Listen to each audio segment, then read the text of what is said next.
Hey everyone, welcome back to my channel and welcome to my parents' house. I'm staying here for a couple of weeks while I'm in the process of buying a house, basically, and going through all that crazy grown-up stuff. So if you see me recording here for a little while, I have to thank my parents.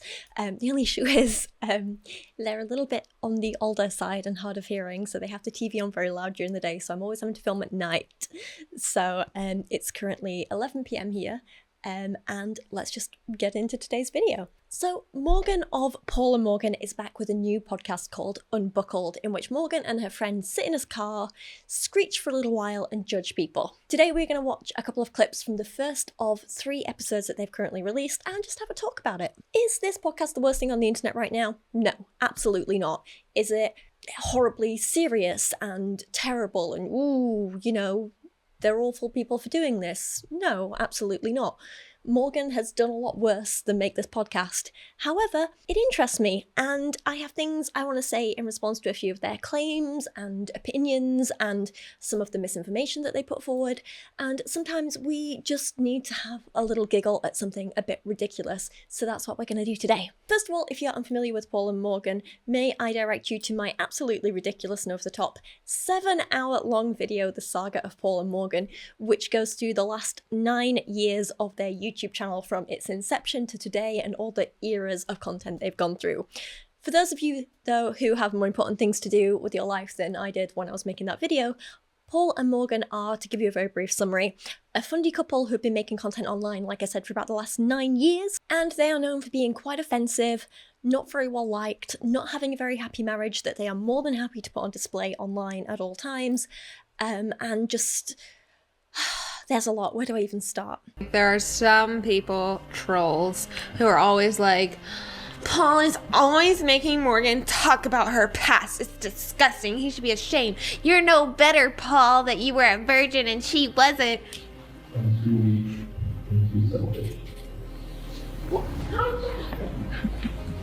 Relax. Somebody hold her. And this is The Paul and Morgan channel. you need to treat your wife like she is a delicate vase. That is hard for me to do. Let's not beat around the bush.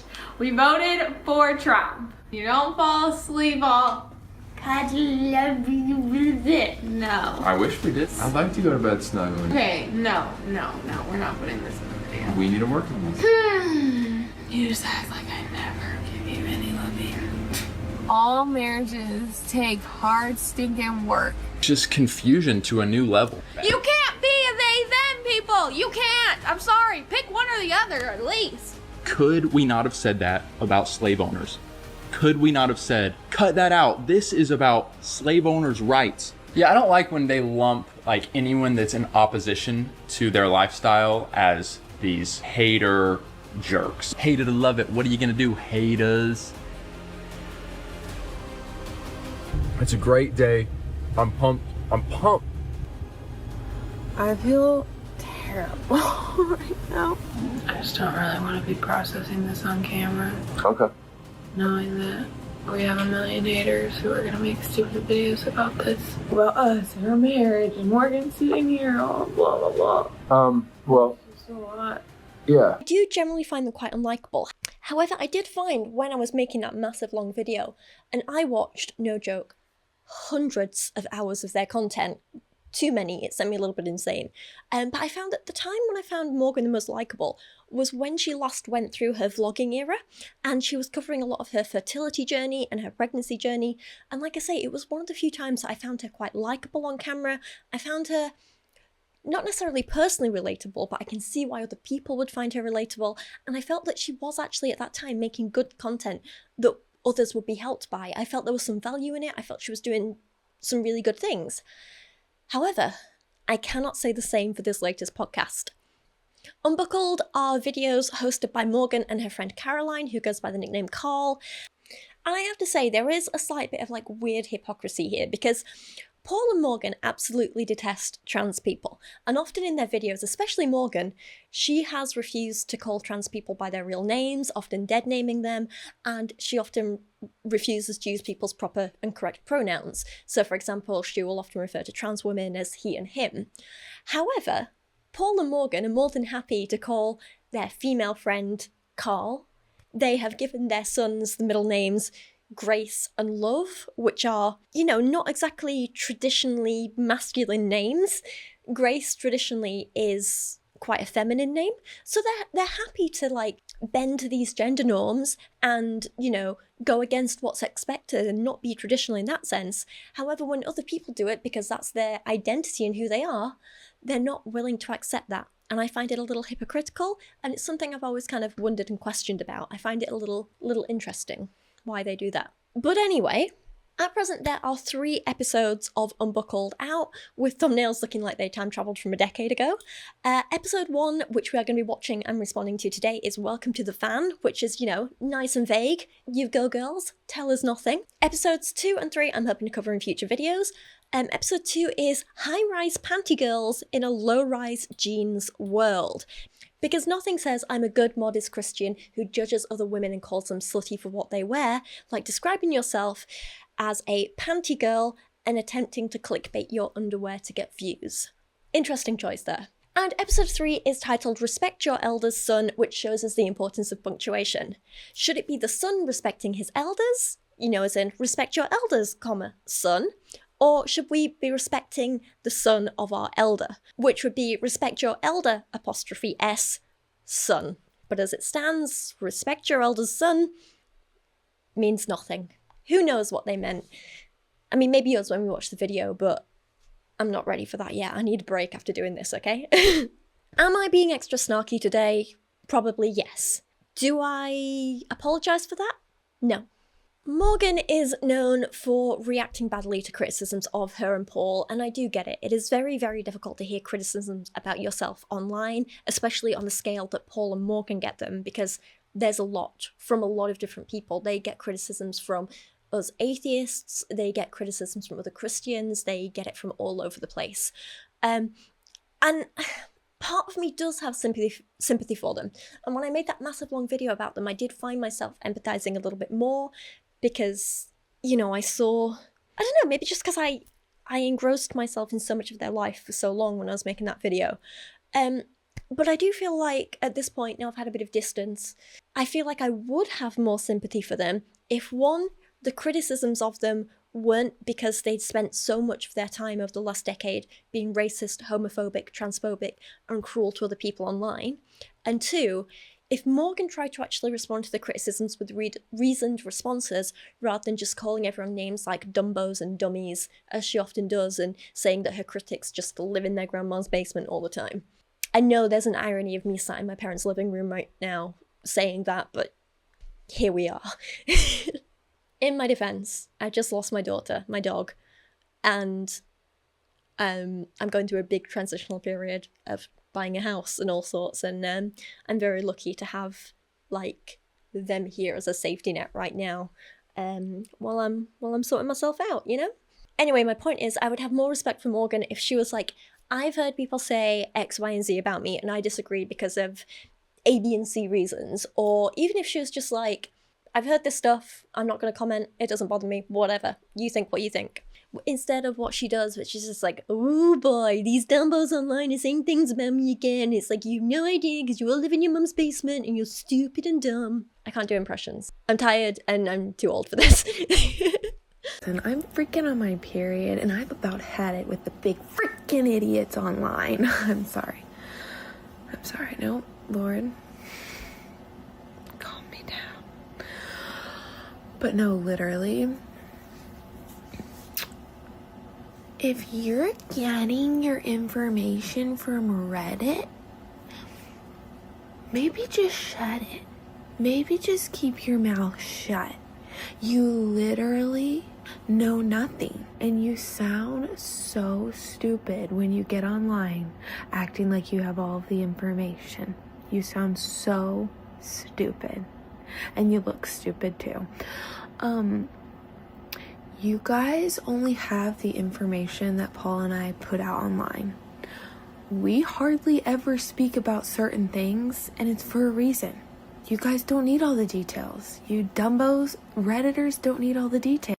But like, I don't know why I even bother sharing that information, because it doesn't matter. I could tell you that Paul was actually a multi-millionaire, and you guys wouldn't believe it, because you guys just want to keep thinking that my husband's a loser and he doesn't provide for the family, because you guys you thrive on people failing.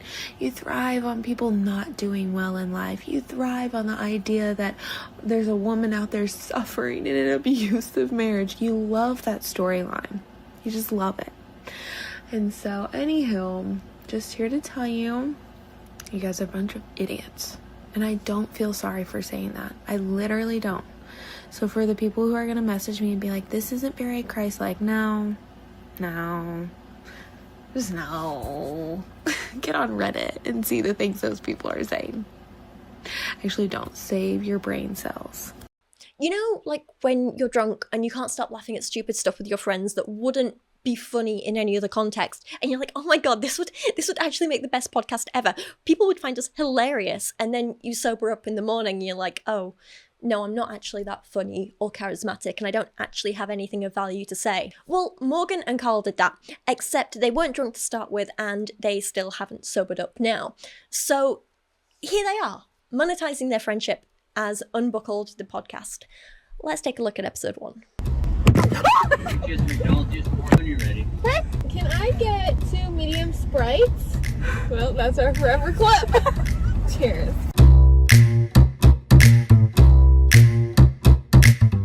For some reason, this is what they decide to open every episode with. I would say they have the sense of humour of Colleen Hoover, where they think clumsy equals quirky equals interesting, and the reality is that's just not a thing. A little marketing advice, which I should probably follow myself, to be honest, let's be real here. Open your video with something that will grab your audience's attention for being interesting or eliciting an emotional response. Some people like to maybe put a small highlight here as a here's what's coming up sort of thing, or maybe you want to start with an intro that tells you something about yourselves and your personalities, or what you hope to achieve with the podcast, something like that. Something that really sets the tone. I don't think this intro does that. All I get from this is, great, am I gonna be watching this low quality video where they just keep mistakes in and these people have no personality other than, you know, thinking ordering lemonade is the highlight of their day? That's what I get from this intro. It doesn't make me want to watch more. Welcome to Unbuckled. A Little Unhinged. And a lot honest. Oh, man. I will just say, as an autistic woman, the high-pitched squealing in this video is a sensory nightmare for me. I often refer to it as like screeching and squealing, but however you describe it, it bothered me. It took me so long to just watch this video while I was researching and making my script for this, because it was just a lot. The squealing was too much. Kept having to take little breaks. As you can see, we're in a van. My mom van. My van, not my mom's van. Yes, it is your van. Thank you, yes.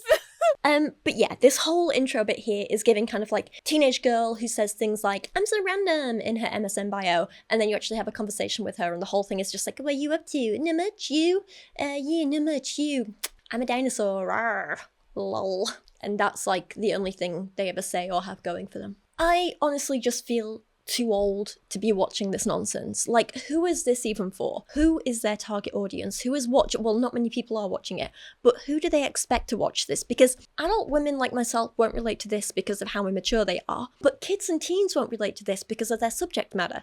They talk about their vaginas a lot, and sex with their husbands, and childbirth, and being a mother. So they talk and act like teenagers and children, but the subject matter isn't for teenagers and children. So there's a real mismatch in tones and content going on here. And like I say, I don't know who would be watching this. Teen mums and child brides, maybe?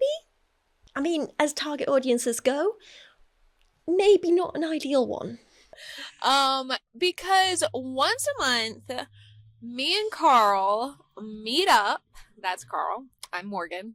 Yeah, we never introduced ourselves. Should we introduce ourselves? I'm Morgan. And I'm Caroline. There we go. Continue. AKA Carl. Yes. Just another hint for Morgan here and for Carl. Sometimes it can help to plan out what you're going to say in a video before you film it.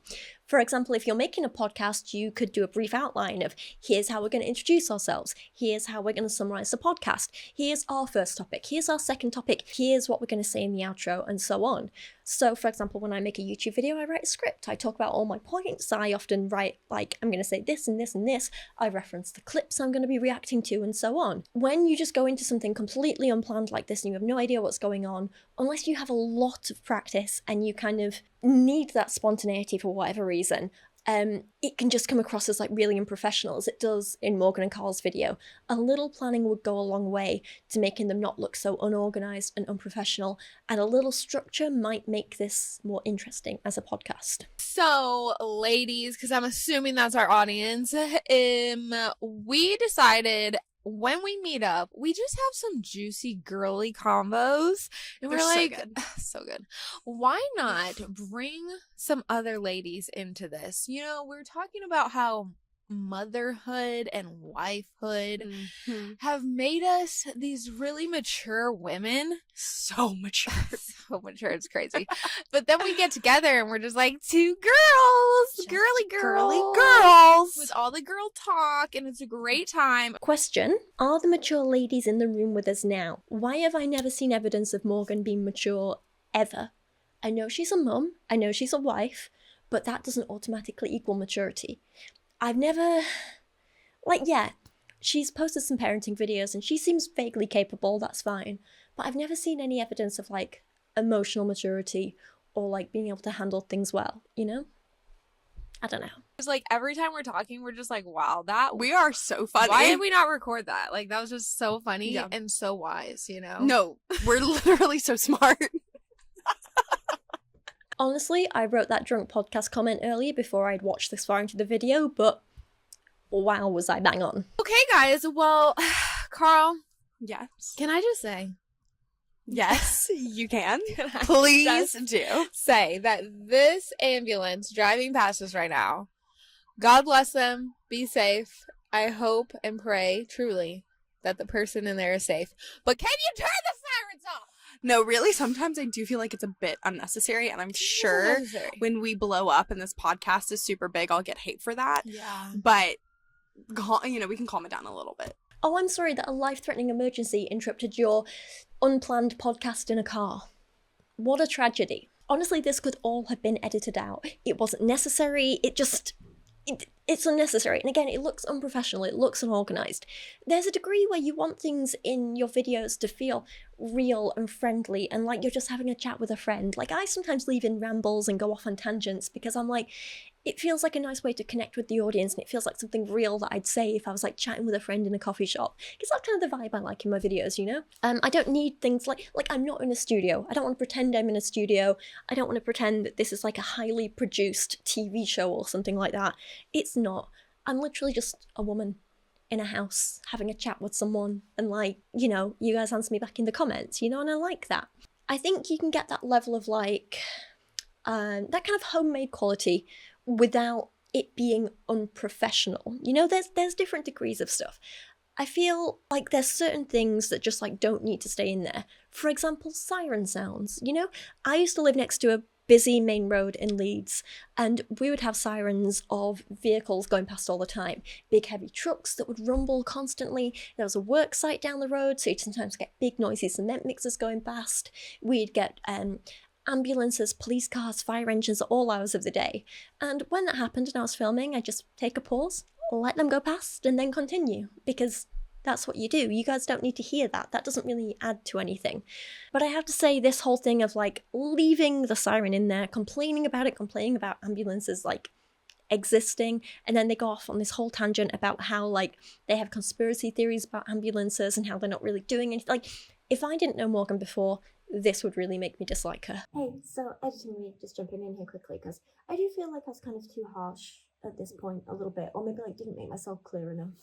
Because I feel like my issue isn't so much like that they left in an unwanted sound or a mistake or something like that, because I feel like in a way that's kind of part of the charm of YouTube videos, or at least it's something that I like. Like, if I want something super polished and professional and overly produced, I'm going to go to TV or a film or something.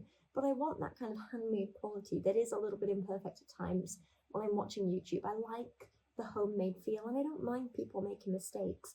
I don't mind when they leave in editing errors or trip over their words or, you know, background noises or anything. That doesn't actually bother me that much. So I feel like I maybe expressed myself wrong here. My issues with Morgan and Carl in this particular part of the clip is minor compared to what we're coming up to in the rest of the video. But mostly just, I don't think there's any need to be critical of ambulances in general or people who work in emergency services, because the work they do is invaluable, and I don't think it's fair to critique them like this and screech about them and how terrible they are and rather than like make jokes about them. Like, it just feels unnecessary. There's no need for it.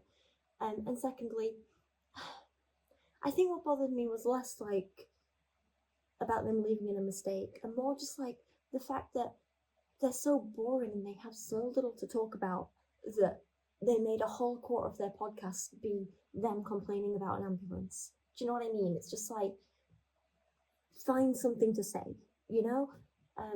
The irony that I'm now making a video talking about them, talking about that, is like, I know. But my point is, like, it's boring. Like, if you'd actually planned out your podcast and had some interesting things to talk about, you wouldn't have needed to have this. You wouldn't have needed to leave this in to pad the running time. You could have just cut all this because it's unnecessary and it's boring. And that's my main criticism. Not that they left in a mistake or something unwanted or whatever. It's that it's boring. That's what I think I'm trying to say. I don't know. I'm very tired at the moment, if you can't tell. Life is hard right now. You all ever driven behind an EMS and they're like flying, but like they're just like laughing in the back? I've seen that. I've literally seen it through the window of the EMS, and I'm like, okay. So Morgan's conspiracy is that people who are in ambulances are just having a party. No, I'm kidding. I wasn't going to focus this video on like giving them marketing advice, but here we are, I guess. For those of you who don't know, I used to work in digital marketing, and I'm far better at advising others than I am about applying it to myself. I find it very hard to kind of view myself as a brand. It's tough. Anyway, let's move on. So my week has been, I've slept terrible every single night, and I do not sleep bad. Do you sleep bad? Last night actually was a very bad night, and I feel like I have to be honest about that. But Yeah, for the you most do. part, no, I sleep pretty okay. Okay, I am like a rock solid sleeper. Like, my head hits that pillow and I am gone. Don't come trying to talk to me or, you know, anything. Like, I'm out. That's totally fair. I don't know who would be trying to talk to you. My husband would Okay, be. that's fair. Wow, guys. Wow. Top quality content. I can see why you couldn't wait to share this with the world. What a unique and illuminating perspective. I feel so inspired right now. Yeah. We are now 7 minutes into a 29-minute podcast. That is a quarter of the way through, and so far, we've had nothing really. We've learnt Morgan is moving house. Morgan hasn't slept well. They don't like ambulances, and they think this is super interesting content that people are going to want to come back for every month. It took you 7 minutes to say all that. I know I ramble, but come on. This was the longest 7 minutes of my life watching this. Entire week leading up to Friday, us telling the landlord, it was still kind of like back and forth. Like, we weren't 100% sure. Why are you laughing? What? What is it? I was thinking about not laughing. I just got crazy. No, but there were just cars going by. They are. They're so slow. I'm sorry, guys. Just give me a second to recover. Keep talking. Okay, are I'm you sorry. collected? I'm collected now. I don't get it. I am going into, that's not the right phrase, but that's what I'm saying. Go for it. My Mom sourdough journey. Congratulations. Yes, thank you. Look, I love baking as much as the next person, but there is only so much I can continue to hear about sourdough without wanting to puncture my own eardrums. Why is it that people who get into making sourdough make it their whole personality? Like, yeah, it tastes good. I like bacon as well. Bacon's good. I don't need to listen to someone talk about sourdough for 20 minutes when they're just repeating the same things I've heard for 50 other people. Oh, I love sourdough. Oh, my starter's doing okay. Oh, I need to give my starter more flour. Oh, I baked sourdough and give it to my friends. Look, I wrapped it in some fabric. Look, I wrapped it in a brown paper bag. Look, if you're gonna talk about sourdough, tell me something new. For once, please. I'm sure there are great sourdough creators out there. Morgan and Carl are not in that category. Now the question though is, are you going to use freshly milled flour? Oh my gosh, I knew you were going to ask this. This is so annoying. Carl? No. Was she saying it like this on purpose? Because this is all I could hear. Carl, that kills people. They then spend several minutes talking about flour and bugs in flour. There's also a lot of misinformation in all this. Yeah, again, this could have all been cut. But it was this woman who has like one of those grain mill things. Yes. I don't know. Oh, I know what you're talking about. And Bugs. there were bugs in it. Oh my! I could. But that wasn't the mill. That was the grain. I don't Let's be clear. even That was care. the berries. They were there. You know what I mean? Like enough. It's like sick. enough. Like I understand why you do what you do. I do. Thank It's you. supposed to be so much better Healthy. than the store-bought flour. But like I would rather not see my bugs in my flour, you know? Okay, I don't have bugs in my flour, thank you very much. And you can buy a store-bought bag of flour and there could be bugs in there. Well, yeah, but I'm not going to see them. You know what I mean? You would see them. Oh, I don't think I would. Why would you see them in the wheat berries, but not in the store-bought? Well, because I bag? feel like the wheat berries are more organic. Like, and it's like more of an opportunity for other organic life. I actually felt myself getting stupider at this part. We are at 14 and a half minutes into the podcast, and they finally decide to get to the meat of this episode of the podcast and talk about crazy takes in life. I thought they were going to do like one each at this point, but they don't. Only Carl gives a crazy take, and this is what it is. Okay, so the crazy take of the week is not my crazy take. Okay. It is a crazy take I have been seeing swirling and twirling around online, and it is that getting pregnant or being pregnant, just having babies in general, in this time period, in this day and age in which we live, is selfish. And from what I understand from this argument, is that it is selfish because we just live in such horrible times. Like, there's the climate crisis and all of the politicians that are horrible, and just like wars and things. And I don't know. I just think that that's a pretty crazy take. What do you think? That's a crazy take, all right. I got to tell you, you brought a good one today. No, it's insane. I actually saw a clip of this clipped and posted online, which is what made me want to respond to this podcast in the first place. Because I heard this and I had thoughts. So many thoughts. Now, for context, if you're new here and you don't know me, hi, my name's Rachel, and I am a child-free woman. I never want to have children myself, but I am by no means an anti-natalist. I completely support other people if they want to have kids, and they choose to have kids, and I don't actively believe that people should stop having kids.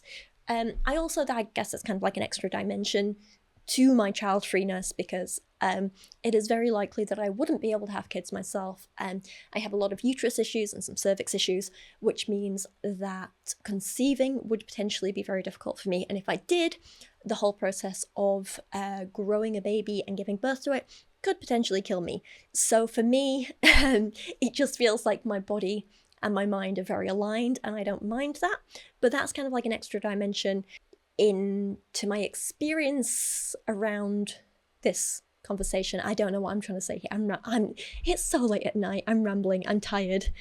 I'm nearly 33. I am too old to be filming in the middle of the night, but here we are. This is my life for now.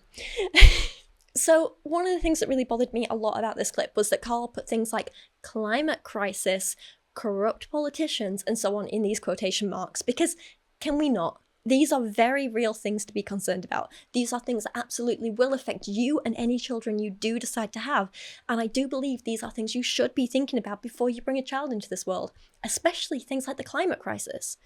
I have less of an issue with the choice to have children or not being labelled as selfish or not selfish, because I think if you do decide to have children for a reason that is selfish, that is okay. It's okay. Well, For me, in my mind, it's not exactly selfish, it's self-focused. And I think it's okay for people to be self-focused sometimes. So for example, if a person says, hey, I really want to have kids because I personally want to have the opportunity to raise a little person and make their life amazing, I think that's a self-focused reason, and there's nothing wrong with that.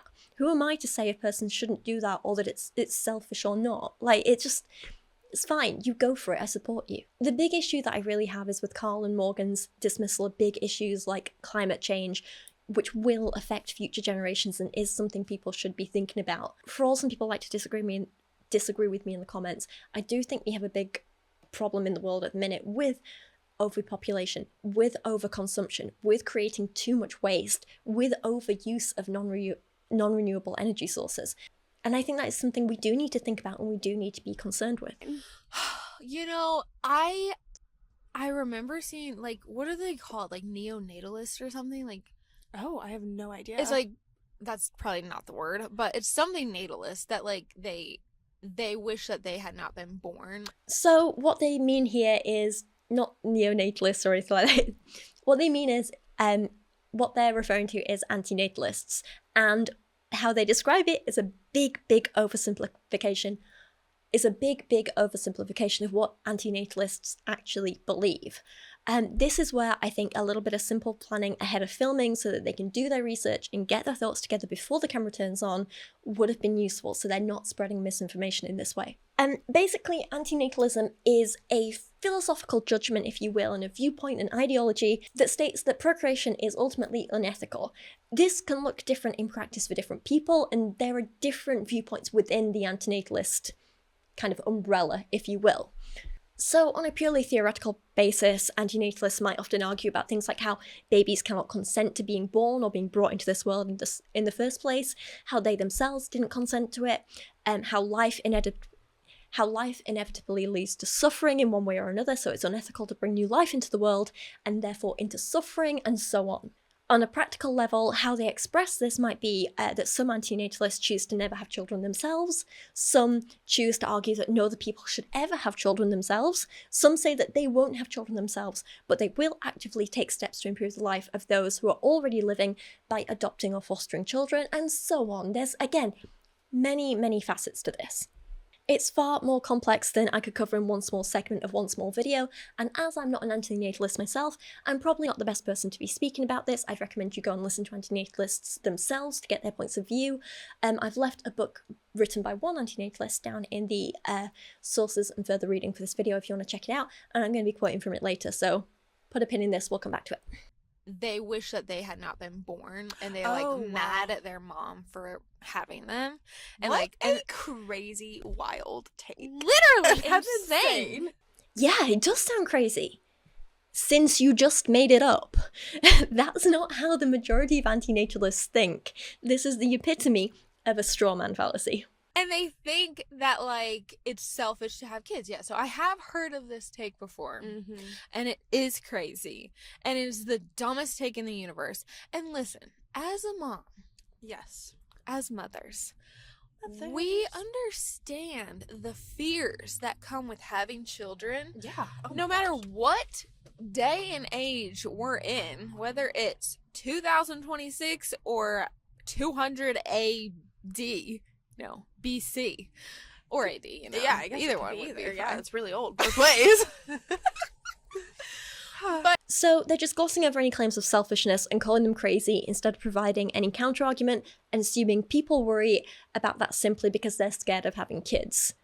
This is a complete nonsense argument right here, because that's not it. That's not the anti-natalist position. Anti-natalists are not scared of having kids themselves. Instead, it's more of a philosophical position where they think it is immoral to create new life when it cannot consent to being created. They think it's immoral to bring a child into the world that is so filled with pain and suffering that inevitably that child will end up suffering, will end up in pain.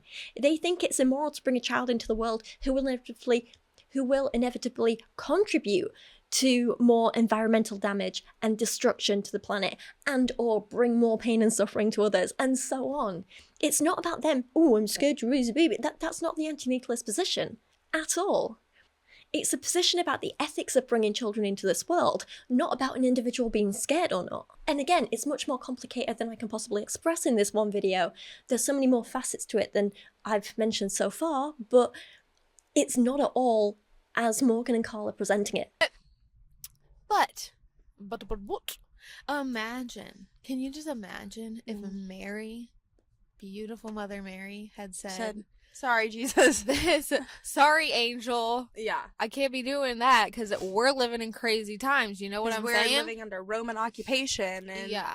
Like, that would be so stupid and so dumb. Again, I'm so tired of Morgan's only counter-arguments to anything being, that's so stupid, that's so dumb. Mate, if you really believe that Mary gave birth to Jesus like the Bible says, then she didn't exactly have a choice in it, did she? Even if Mary was an anti-natalist, she wouldn't have had a choice whether to birth Jesus or not, if it really happened as the Bible says. So your whole point makes no sense. But either way, this reminds me of the anti-choice argument of, but what if the embryo aborted would grow up to cure cancer? That's why abortion is wrong. Okay, and what if the embryo that was aborted grew up to be the next Hitler and commit genocide of millions? Does that suddenly make abortion right? No, that's not a solid argument for why abortion should or should not be allowed, just as it's not a solid argument for why or why not someone should or shouldn't be an anti-natalist. We can't actually know the future for sure. All we can do is use our best judgment to do what we think is the best for us and the people around us in the moment. And for some people, choosing not to have kids themselves is really what they truly believe is the best thing to do. I don't see why someone saying, I'm going to weigh up all my options and choose to do the one thing that I think will minimize the amount of harm caused to others is in any way dumb. Just because that's not a conclusion you'd come to in your situation, or because that's not a choice you would make in your situation, that doesn't mean that their choice in their situation or their conclusion in their situation is dumb. So yeah, this idea that we should that it's first of all, why the heck is it selfish? Well, because it is the most selfless job in the universe. Name another job that is it can't more be done. Selfless. It can't literally be done. Can't be done. It literally of can't being be a done. mother. It cannot. Be done. You cannot tell me that there's another No. job. I think the fact that they're even asking this shows that they've not bothered at all to engage with the people they're arguing against, because they don't even know what they're arguing against. Again, I'll reiterate, some people think it's selfish or unethical to not have kids because they worry about a whole number of factors, including but not limited to 1. The lack of consent from the person being born. 2. That the person being born will inevitably suffer in some way. 3. That the person being born will inevitably contribute to the planet's destruction. 4. That the person being born will inevitably cause suffering to others in some way. 5. That the negative and destructive consequences of bringing a child into this world outweigh the positive and constructive consequences of bringing a child into this world on average, and so on. If you want to argue against one or more of these points, then please, Morgan, Carl, go ahead.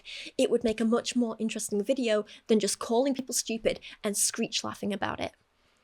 Even I could argue against some of these points, you know, and you know, I could. So, for example, you could argue that when you bring a child into the world, you don't know what the actual long-term consequences of this will be. And while there is a high chance that the child you bring into the world will contribute to damaging the environment, as we all do, or increase human suffering in one way or another, there is also a chance that they might actually improve the environment or help heal the environment. There's a chance they will help more people than they harm. So therefore, it could be argued that you can't actually make a judgment about whether bringing an individual child into this world will or will not be ethical until after it's happened. So you could argue against a position like that. That could be an interesting thing to discuss and have a back and forth about and be like, well, some people think this, but then others think this, and show that back and forth. Like I'm doing now, but do it in more detail. That would be way more interesting.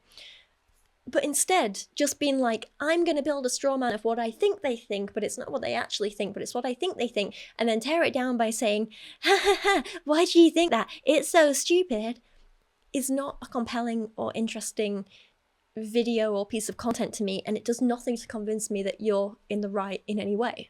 Like I say, I'm not an anti-natalist, but I still think they have more compelling arguments than you do, and in some ways, Morgan and Carl, I'm on your side.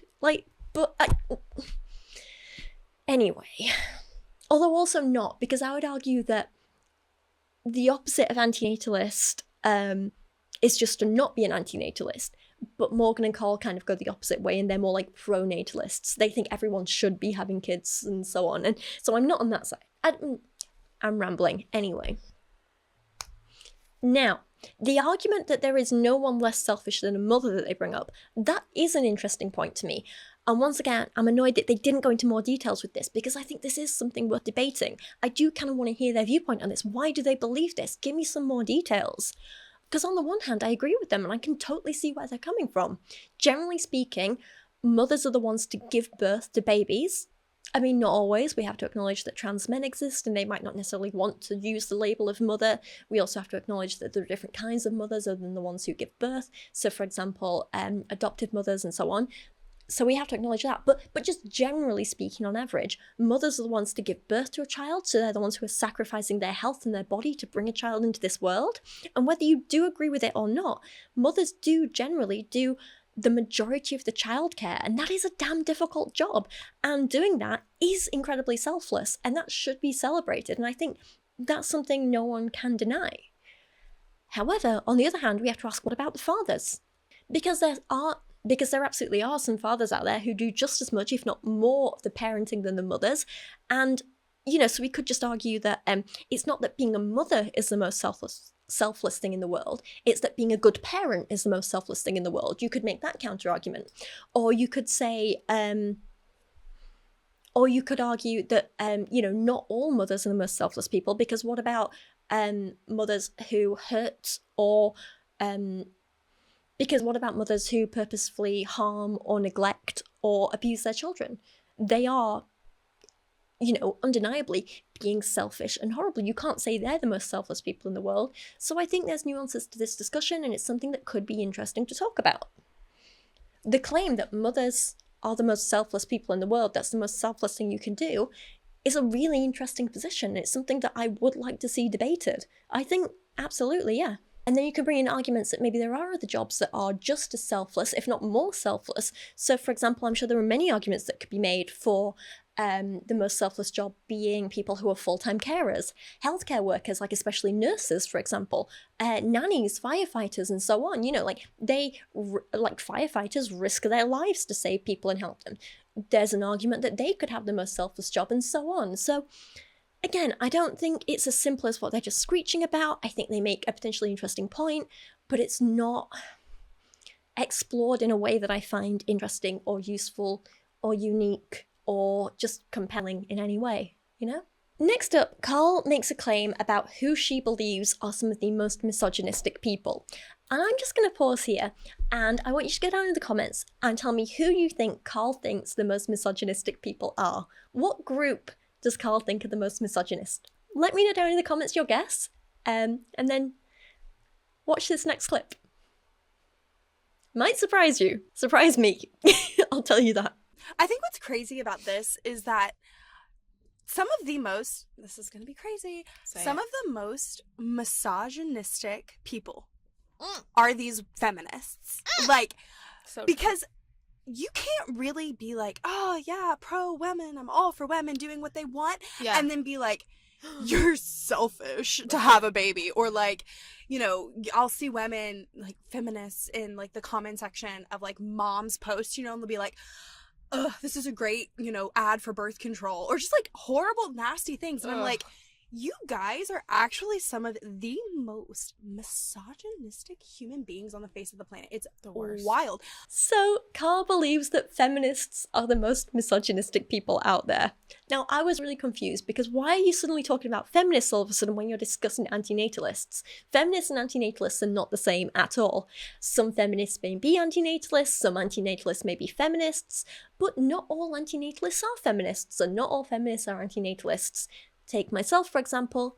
I would describe myself as an intersectional feminist, but not an anti-natalist.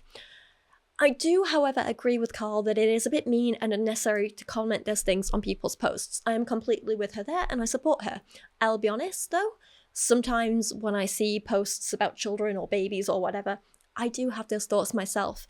I might see some snot-covered crying child and be like, oh my god, yes, okay. Seeing this confirms that I never want one.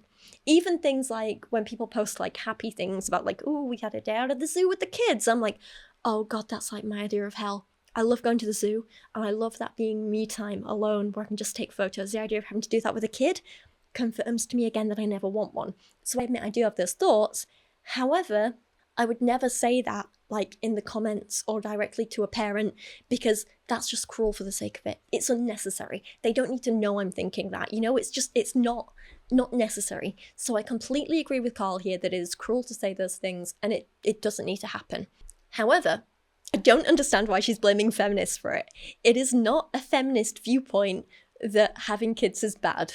Like, it's not a feminist viewpoint that you need to leave mean comments on people's social media posts.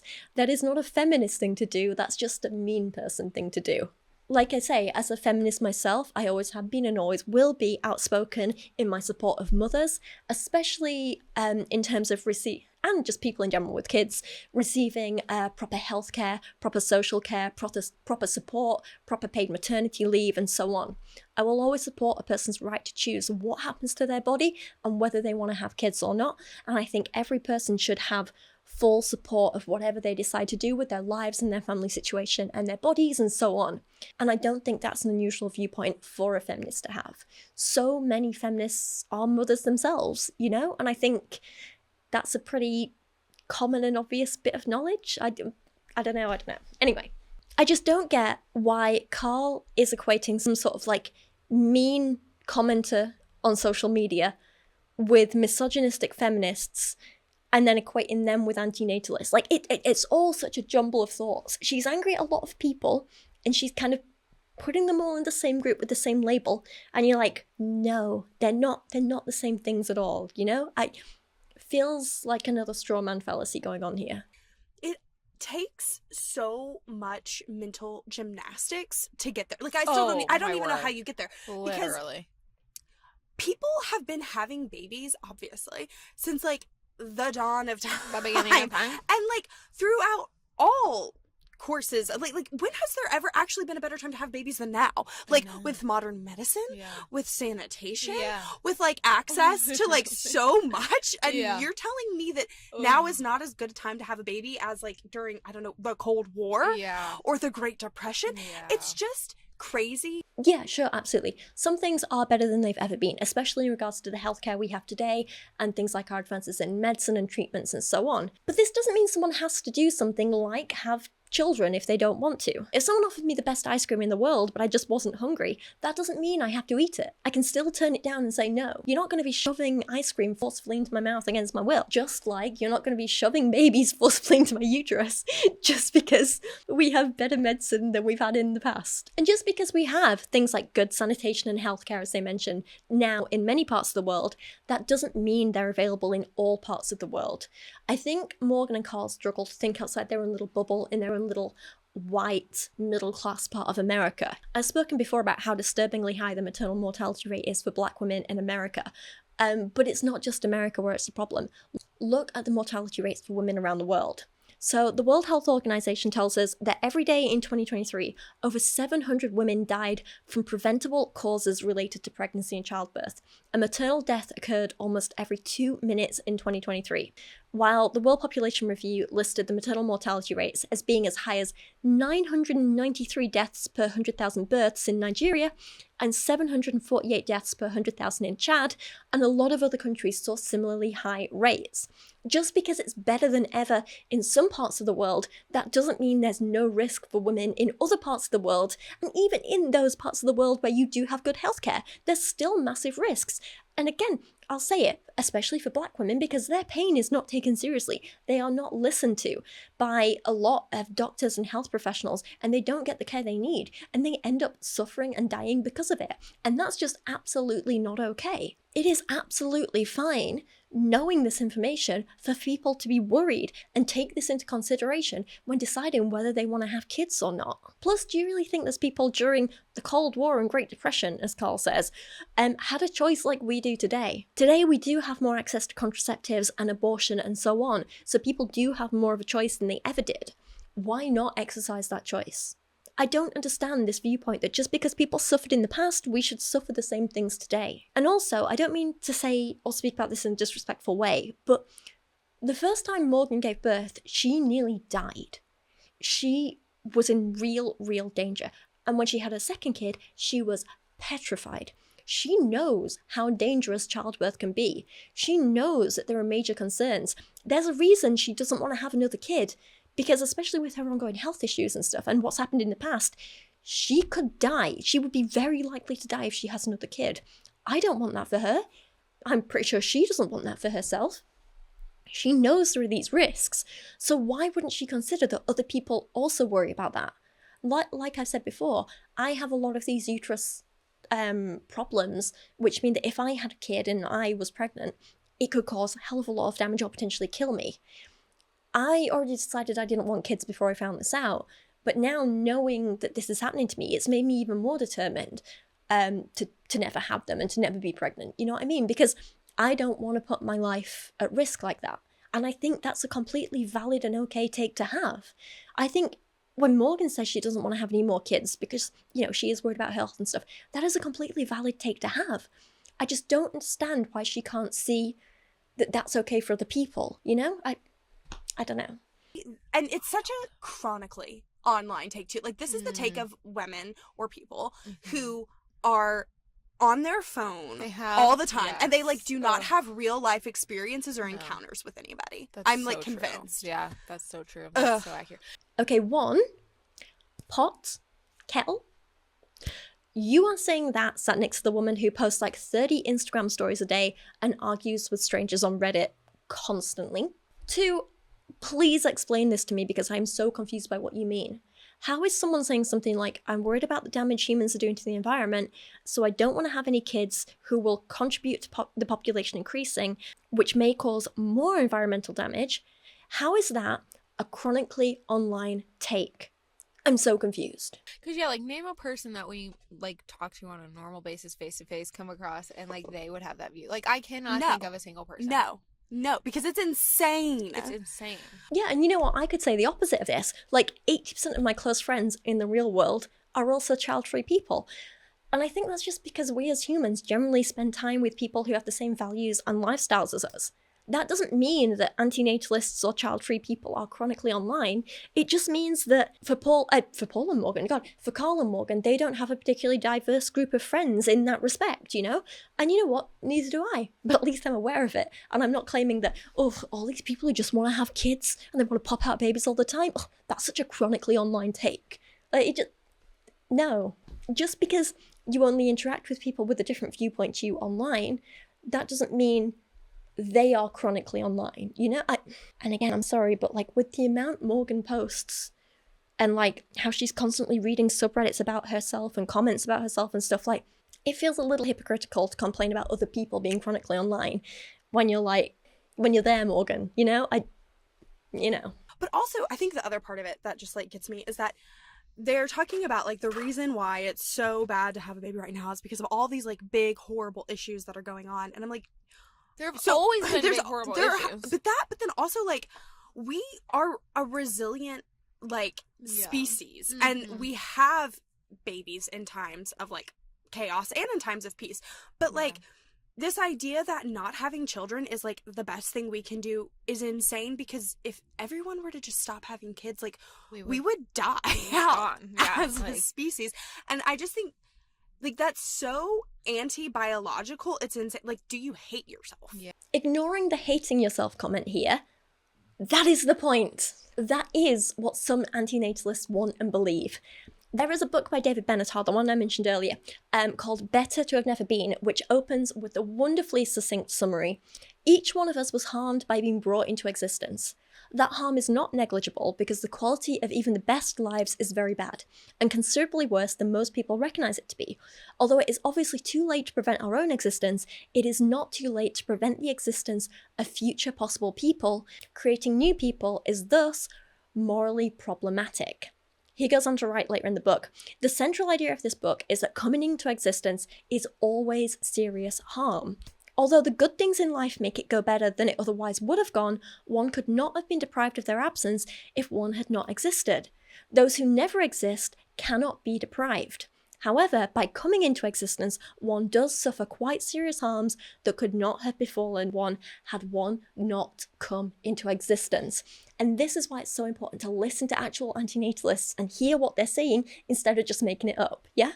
And yeah, while this isn't necessarily the view that I personally hold, because like I say, I'm pretty undecided, I absolutely see where he's coming from. And I understand that saying, it's insane, we would die, humans would die, is an illogical response to this, because in the views of many anti-natalists, the discontinuation of the human race is the only way to prevent more suffering. That is essentially what they want. I guess what I'm saying is that if Carl wants to effectively respond to this, she should be arguing why she believes it's important for the human race to continue, not just that it should. I guess to give you an analogy of where everyone's at in terms of this argument, let's say me, Carl, and David are organising a party. David, who wrote the book. He says, I want us to serve chocolate cake because X, Y, and Z reasons, and I don't think we should serve lemon cake because of A, B, and C reasons. And I say, well, yep, I see your viewpoint. I could also argue against your viewpoint. I see the pros for lemon cake where you don't, and I see the cons of chocolate cake where you don't. So, but I also see the pros of chocolate cake.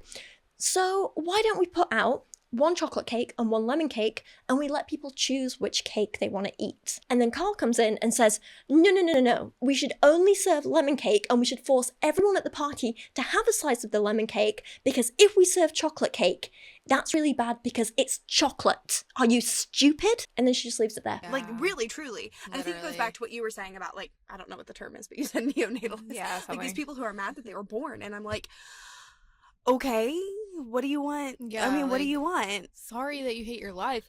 Like, those people are the saddest people in the universe because they literally, like, hate their lives. They hate that they're alive. And that is so sad.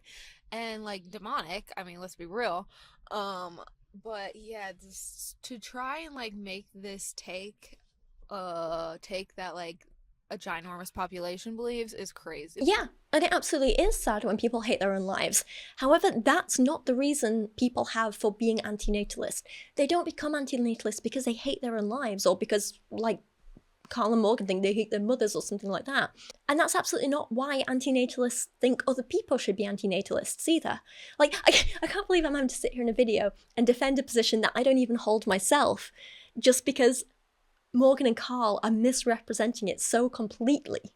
It's wild. It's crazy. Well, I think, like, you know what, whatever. If you don't have kids, if you don't want to blah, blah, blah, that's totally on you. I think what gets me is, like, getting on this, like, fake, mind you, like, moral high horse. Yes. You know, like, you are doing so much for the population because you've decided you're not gonna have your future daughter, and it's like, and I'm kind of like, honestly, yes, because if you had a child, I'd be concerned for that kid. But I mean, well, I was about to congratulate her for being so accepting of child-free people here, if not anti-natalists, but then Morgan just had to go and ruin it all by being so completely nasty for no reason.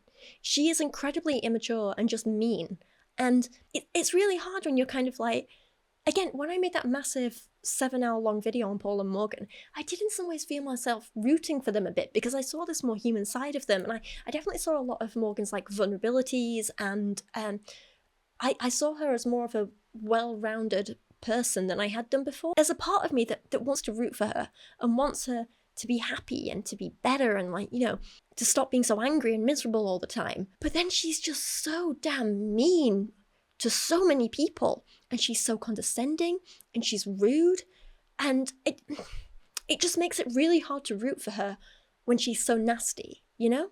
I will say, though, that I do think they're saying all of this stuff because they just simply don't understand the position they're arguing against. Like, well, like, I think that's been the whole point of this video, hasn't it? Like, I don't know how many more times I need to say it, to be honest. It's quite obvious now. They simply don't understand the position they're arguing against, so they can't make any compelling arguments against it. Anyway, the one last thing I want to cover is just this. Have you watched any of this Love is Blind, this new season? Okay. Never. Well, there's just this clip going around so one of the contestants, or people on it. Emma, she like really doesn't want to have kids, or she's like struggling to know like whether or not she does want them. And in a conversation she's having with her sister's talking about how, you know, she loves her kids, but if she could do it again, like, she wouldn't have her kids. No. Yes. And she's saying this on like TV for everyone to see, including her kids one day when they grow up. And it's just so like sad. no, I'm sorry, Morgan, but you cannot be shocked that some people talk about their experiences online in this way. And you cannot be like disgusted and disturbed by this when this was the content that you yourself decided to post online and create in the first place in response to finding out you were pregnant a second time.